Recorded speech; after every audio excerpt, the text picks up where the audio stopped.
Good afternoon. Welcome to Live with Lisa again. I'm Lisa Nickerson. Welcome to my YouTube show. We introduce you to fabulous people who are making a difference in the world every day, Monday through Friday. So take your lunch break with us every day at 12:15 Eastern Time. Also, be sure to subscribe to Live with Lisa. Hit the bell, be alerted for newly confirmed guests. We have a bunch coming up. And if you have a suggestion, be sure to send us a message. During the show, be sure to like the show so more people can be inspired by our guests like today, Markell Blount. In light of things that are going on in the world, this is sports week, and we wanted to have slam dunk team players and heavyweights and champs to motivate and inspire you. But in light of recent events, we want to take the opportunity to invite a guest who will share how we can be empathetic with our dialogue and everything surrounding the Black Lives Matter movement, and how playing sports has taught him the importance of coming together as a united team. So I'd like to welcome Markell Blount to the show today. Markell is the CEO of KonnectMedia. He's also one of my best friends, been one of the best inspirations in my life. And Markell, thanks for joining today and sharing with us this important dialogue. No, thank you for having me. It's been a tough few days, and I'm excited to have a conversation and to be a guest on your wonderful show.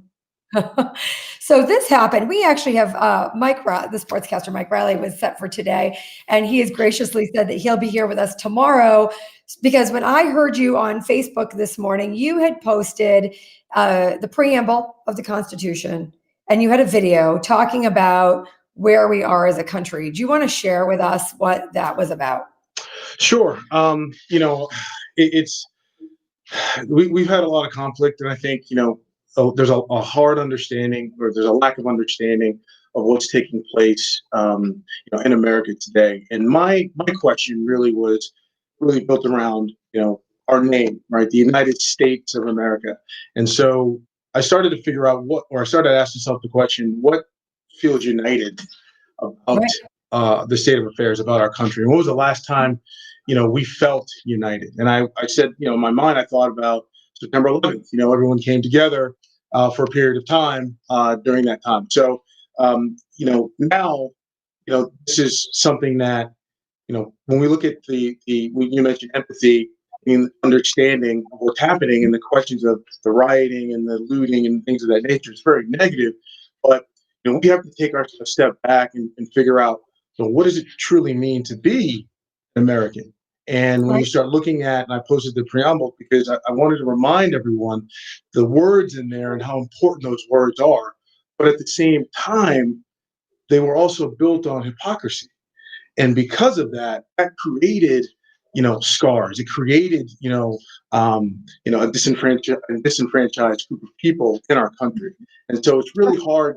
Those are the things that we have to understand and have to get back to is what does it truly mean for us to be an American, so that we can start to plot a path forward together, because it's going to take everybody. Right. Sure. When I was a kid, my father had me memorize the preamble, and I was able to recite it on demand. And so when it caught my eye this morning when you had that up, and I thought there are such powerful words in that. So thank you for having shared that on Facebook, because like I said, I immediately messaged you and said, would you be on the show today? We didn't want to be tone deaf. We wanted this to be about sports. And so what I'd like to do is step back a little bit and talk about, where did you grow up in Boston? So I grew up in a town, Mattapan, it's just sort of a neighborhood right outside of Boston proper.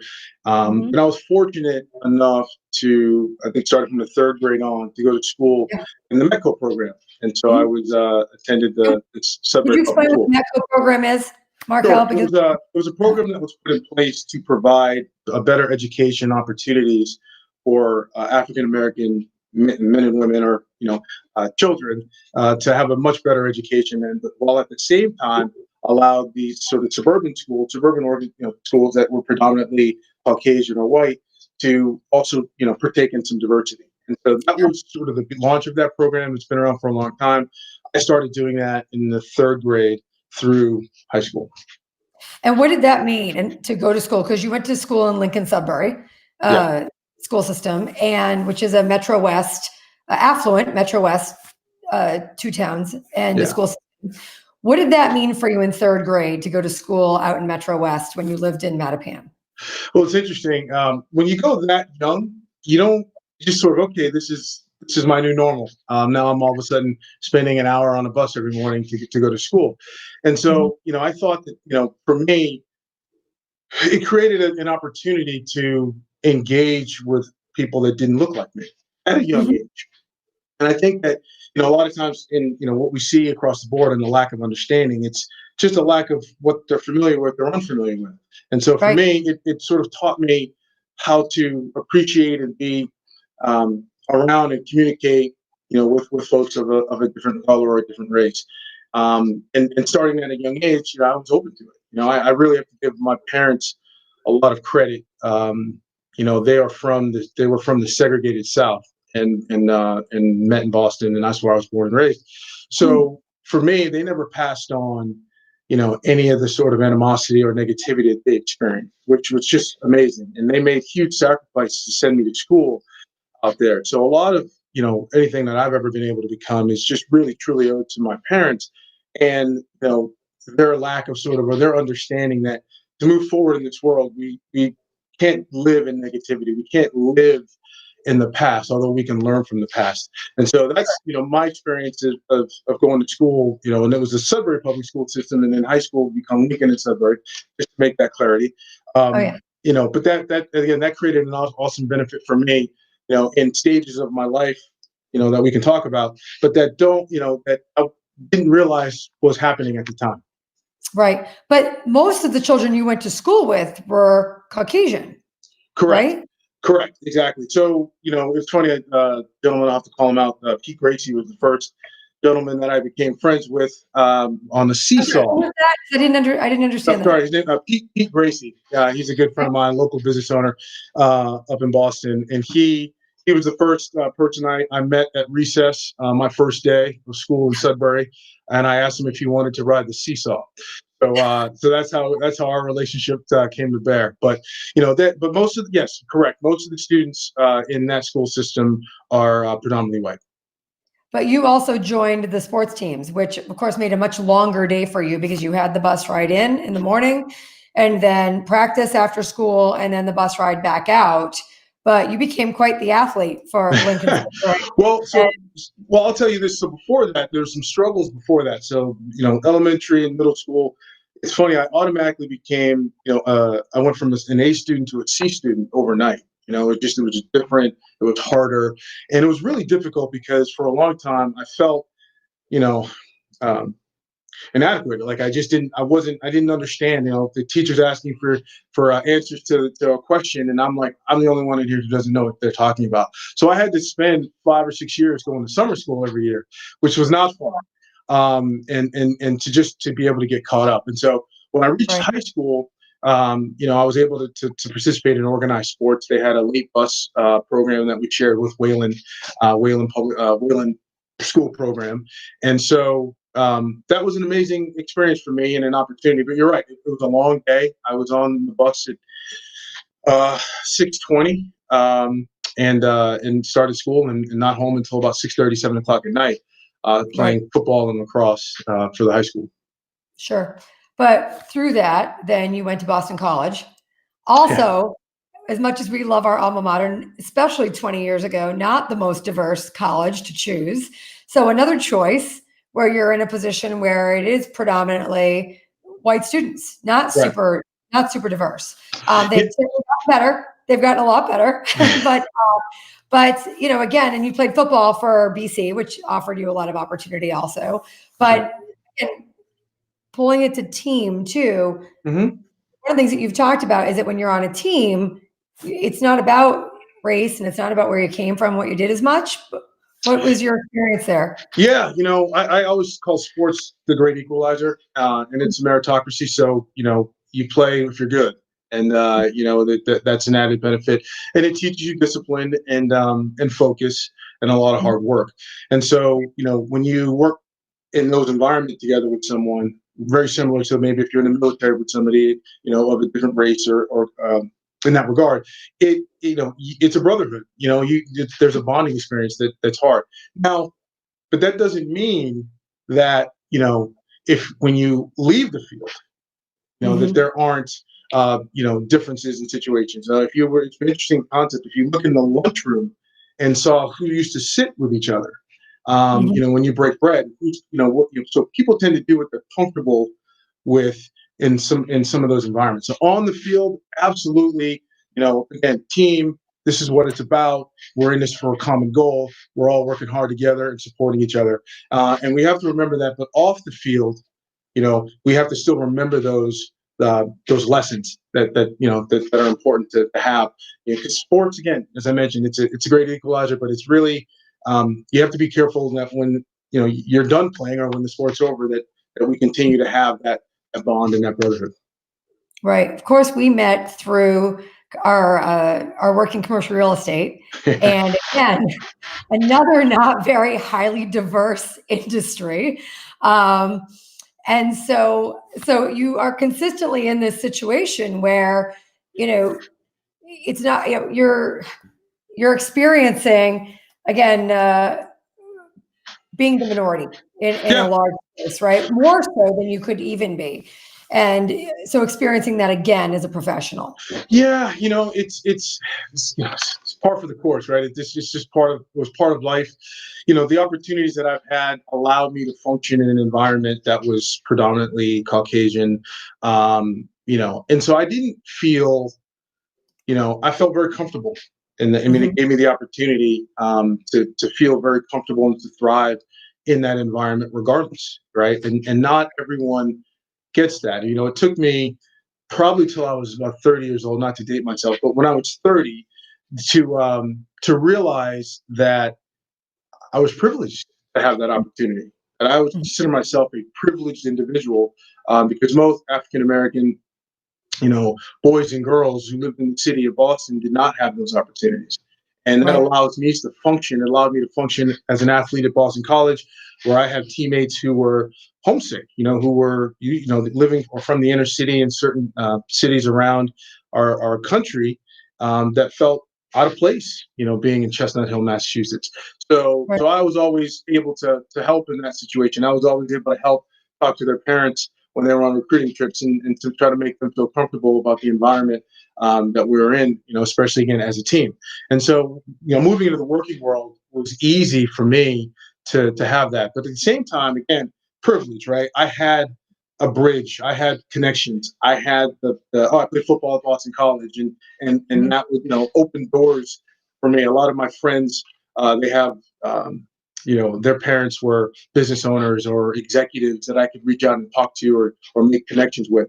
A lot of folks don't have that bridge, and so that's why the opportunity was so important. Although I couldn't see it, back in the early days. But to me, it brings on such a new meaning today, and that I was one of those that really had a great opportunity, and I want to be able to give back to the community, to those situations, and explain. Look, you may not know how to network, right? You may not think you have all these opportunities. Well, I'm proof that there's plenty of opportunity out here, but you have to understand and how to connect, how to network. You have to have a positive attitude. It's important because there's a lot of people out here that want to help you, but nobody wants to really help somebody who's negative as well. So I think we have to remember to have to have an open mind and to have a dialogue when especially with some of the issues that are going on right now.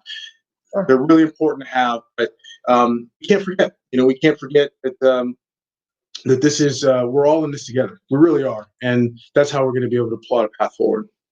Right. So now you have two teenage daughters and they're biracial. How do you talk to them about what's happening in our country? And is there anything that you learn from sports that you help and share with them in order to manage through this with tools? Yeah, it's what I've learned from sports is that your excuses are your own. So regardless of the situation, you know, we're not going to we're going to do the right thing in these Mhm. situations, right? This doesn't give you a chance to not do well in school, even with the coronavirus and the issues that we've had. And I think some schools have been lenient with grades and things of that nature, from what I understand. But that's not acceptable. And so those from that perspective, some of the lessons I learned or I take from sports, the discipline, the focus is what I apply to them. As it pertains to race, they're obviously from a mixed family. Mm-hmm. They have lots of questions, Mm-hmm. especially my 18-year-old who wanted to literally go down and protest. And I didn't allow her to do that. I had mixed emotions about that one.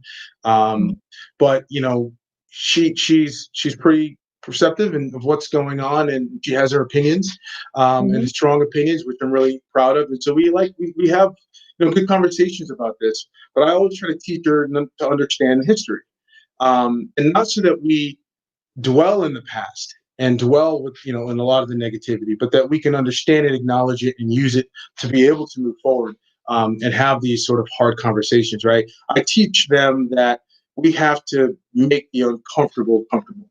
We Mm-hmm. have to be able to say, look, we don't.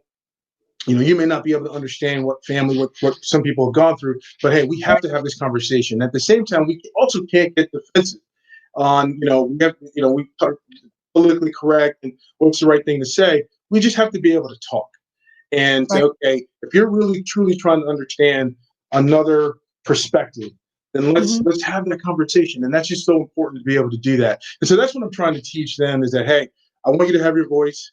I want you to be safe about it, right? I want you to be smart about it. But Mm-hmm. sure enough, let's make sure we're pushing the people in our world to have real dialogue, because otherwise we're going to be in this mess 5 years from now. Something will happen, and we'll be again, civil unrest, and it's just unfortunate. Sure. You're down in Atlanta, and of course, the mayor of Atlanta spoke last night asking people to please go home, and that if they really cared about their cities, they wouldn't be Yeah. harming them. And again, I think this goes back to people not feeling heard, right? So therefore, they Yeah. find reasons to do these things. Uh, why do you think that is, though? Why does it turn to violence and looting and things Yeah. that are hurting? It's such a difficult question. I think some of the, I think there are plenty of people that are out there just protesting peacefully. I think there Mhm. are some troublemakers, unfortunately, that are taking advantage of the situation. But, these things happen because there's despair. Mhm. If, this is, we look at, a very unpopular situation, going back to the sports team with Colin Kaepernick and peacefully taking a knee, and how the optics of that are don't look very well. A lot of people were very disappointed, very upset, very angry, in that as a disrespect to our country or to our flag. Whereas he's just really, truly, trying to bring attention, whether you believe that or not. But he's I believe, trying to bring attention to this type of situation, to unfortunately young Black men being Mhm. killed at an alarming rate. Mhm. And so that's tough. And I think, when you take that on along with the coronavirus, along with 40 million people being unemployed, and socioeconomic situations in distress and not having health care, I think now it becomes, well, what do I have to lose? And then there's a lot of negative energy in those environments, right? And Right. so all it takes is one person to throw something, spark something, say something, and it becomes pandemonium. So I think that's the best way that I can sum it up is it's just a lack of um, just despair, right? It's just a lack of what they look at as opportunity. And then what do you have to lose? You'll listen to me now, hopefully, or at least you'll notice, right? You're going to notice now because this is what we're doing, and it's unfortunate. Were you able to see the mayor's comments? I don't know if you had a chance to watch that yet. I hadn't had a chance to watch it, but Mayor Blount is just great. She's an amazing um, she's an amazing person, and she's really doing some really good things for the city. I think she's been the mayor for a couple of years. I've only been here a year, coming up on a year. But at the end of the day, people, it's all about taking care of your community, right? There's a lot of frustration. There's people out here who work really hard, in their businesses, waking up early, coming home late. They're having their whole life's work into something that was automatically just destroyed because Right. folks are not happy. So it's a difficult situation, and obviously she encouraged everyone to go home, and that's what's going to be appropriate, and the best thing for the city is to go home and again start, in my opinion, start reaching out and having dialogue like we're having now, right? Reaching out and having conversations, and getting people to understand your point, but without violence. And it's important that when I called you this morning and I said, what are we talking about? What's off the table? And you said, I'm an open book. What is off the table? And I said, well, then you're lucky we're alive because we've been friends for a long time. But with that, and I appreciate that. One of the things that we had even talked about was how we talk about the situation. What's PC right now?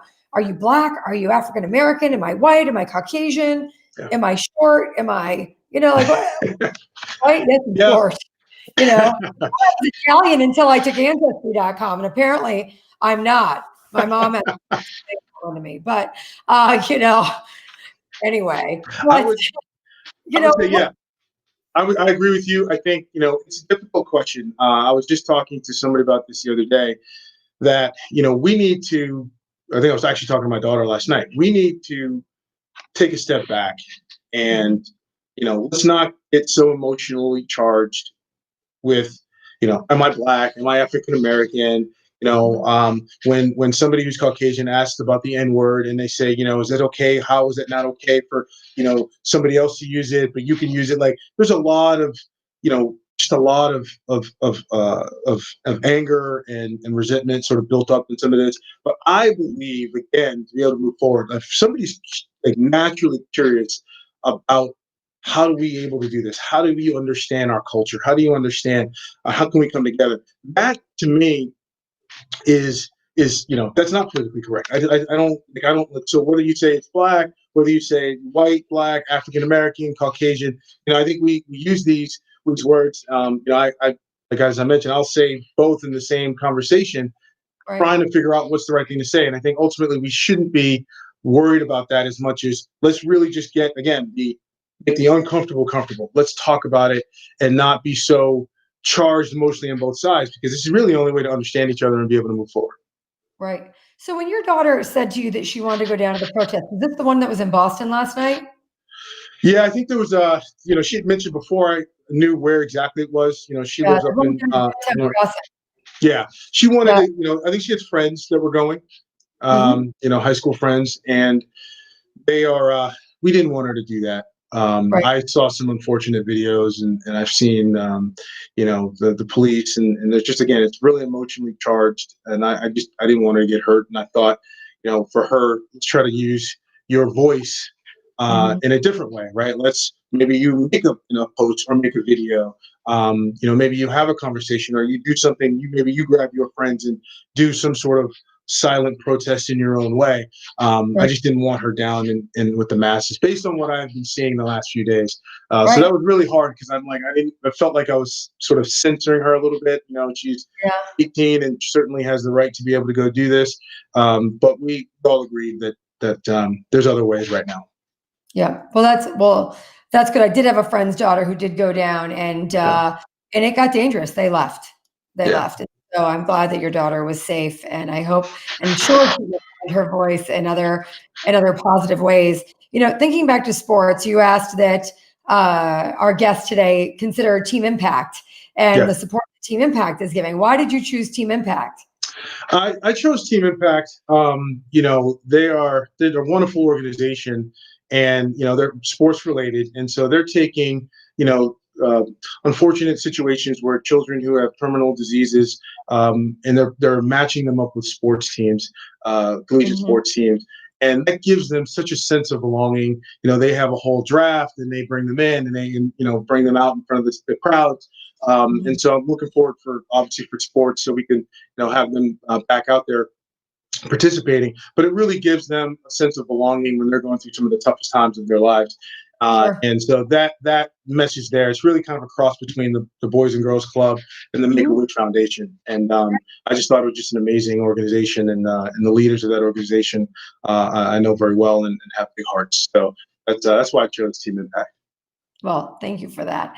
As we start to wrap up here, again, part of a lot of what you have always gone back to is your roots in sports, and that we are all responsible for our own destiny and making the choices that we do, and some of the things that you learned. What was the phrase that you used earlier today about, what was it that you said? We're all responsible for what we do.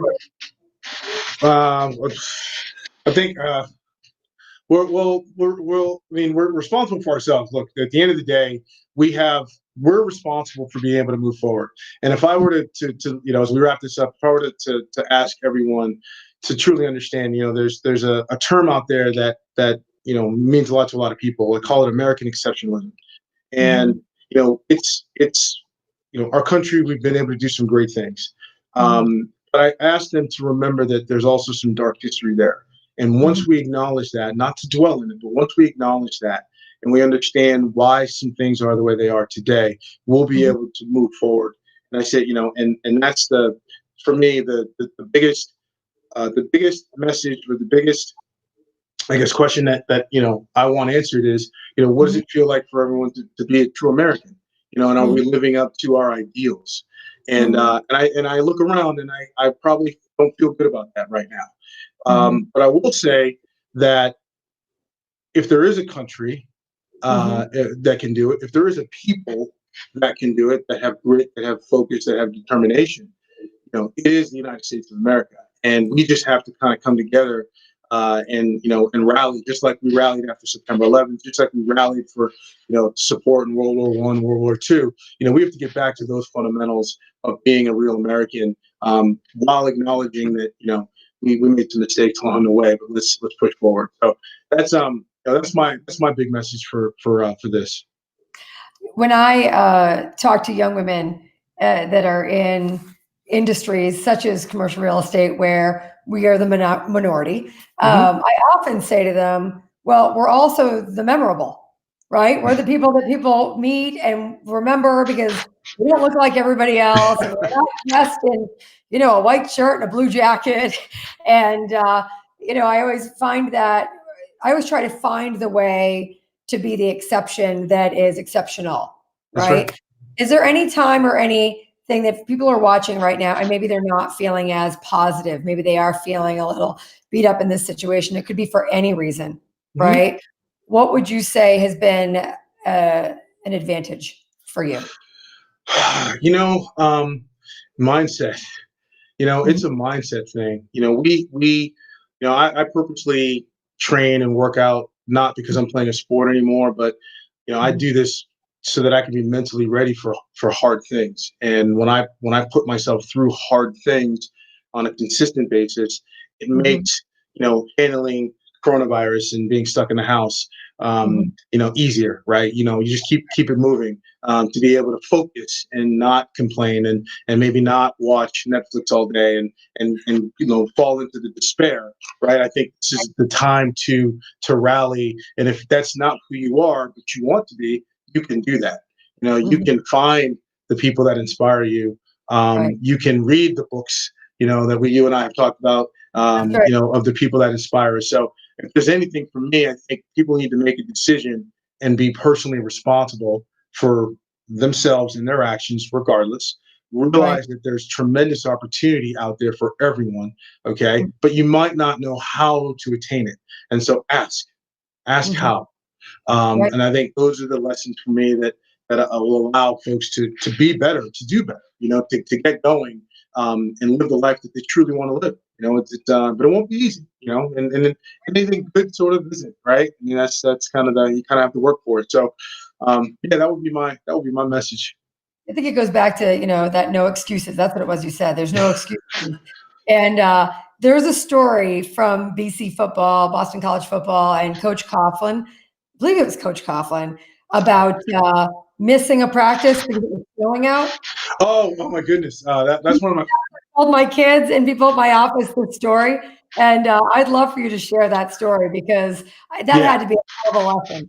So this wasn't, unfortunately, I didn't get a chance to play for Tom Coughlin. Tom moved on to the NFL after we were recruited. I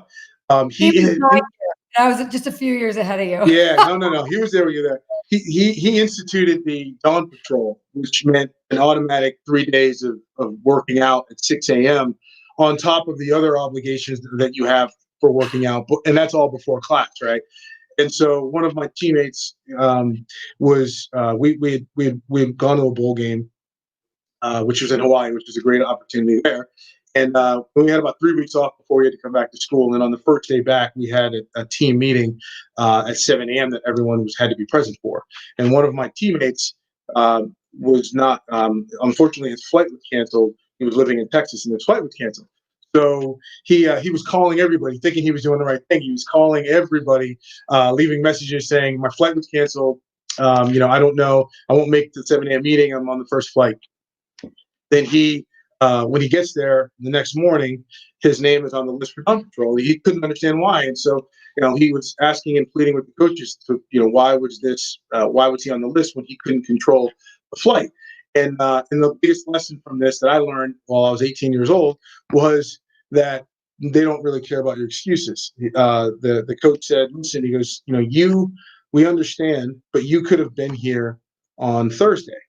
The school opened on Thursday. He goes, "You waited till Sunday to fly in, at the last minute in the middle of winter, going from Texas to Boston, and you didn't think anything bad could happen or that your flight could be delayed.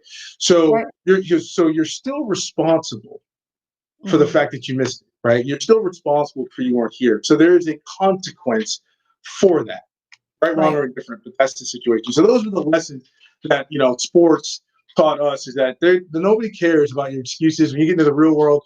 If you miss the meeting, if you're late, nobody cares about it. You really have to have personal responsibility in how you carry yourself and how you live your life. And so that was one of the best stories that I can take from that I remember from my time at Boston College, and I learned it, like I said, when I was 18 years old. So they were pretty tough on us. Right. Well, I still think that sports is such a way to learn so many lessons when you're younger that you don't even know you're going to end up, using as part of your core toolkit as you get older. Yeah. And so I really appreciate you sharing all these stories and your experience. And I think of all that you've done to do what you've done and to get to where you are. And, as you know, when I'm having tough times, you're the person I call. It tells me, get my ass up and do something. It's usually something around running or well, I agree. It's fun. But here's the deal.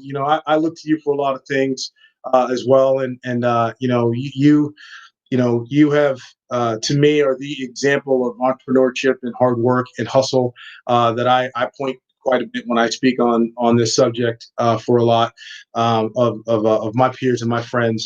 And so we it's important to surround yourself with the right people, because in everything that we do, we need support, we need help in different areas. And so I love the motivational stuff. I love to be able to have those conversations and to get people going. But at the same time, I have insecurities. I have situations where I'm like, I don't know, Lisa, what do you think? What do you think? And you're like, toughen up, you'll be. So thank you. Yeah, this is it's been absolutely amazing. Well, this all came, like I said, from that great post that you had last night on Facebook. I thank you for that. And like I said this morning when I saw it, I just knew that this would be such an important conversation to have today. And I hope that everyone who's watching it learned a little something and thought a little bit more about what's going on. And if you were to leave everybody with one thing that they could think about, no matter who they are and where they are in this country or the world, because actually there's been rioting happening in other parts of the world because of this too. What would you leave them with? I would leave them with, if you're talking about the confines of our country and what it stands for, I would leave them with, just try to step back and remember what it means to be a real American. And that when we look at the ideals, when we look at, when we read the Constitution and read it, if you haven't ever read it or don't remember it from when we were kids, read it again and look at those words and understand that that's what we want to live up to, right? They knew that it wasn't perfect, and they knew that but they wanted to leave it open-ended, that, hey, we can strive to be better. And so there has been progress. We have to acknowledge the progress, but we just can't ignore some of the difficulties that we're in, or that segments of our population are in, are because of mistakes that were made a long time ago. And so we have to acknowledge it and talk about it and move forward. So I would that big question, ask yourself, what does it mean to you to be an American? When it comes to folks in other countries, it's hard to speak on that, but I would say that, what does it mean to be a human being and looking for opportunity and how you treat someone? I would tell you, and I'm sure you agree with me on this, the best I ever feel is when I help someone. And so take a step back and help someone. Just pick one person and try to help them consistently. And I think maybe we'll all be a little bit better off in the world. So that's my message.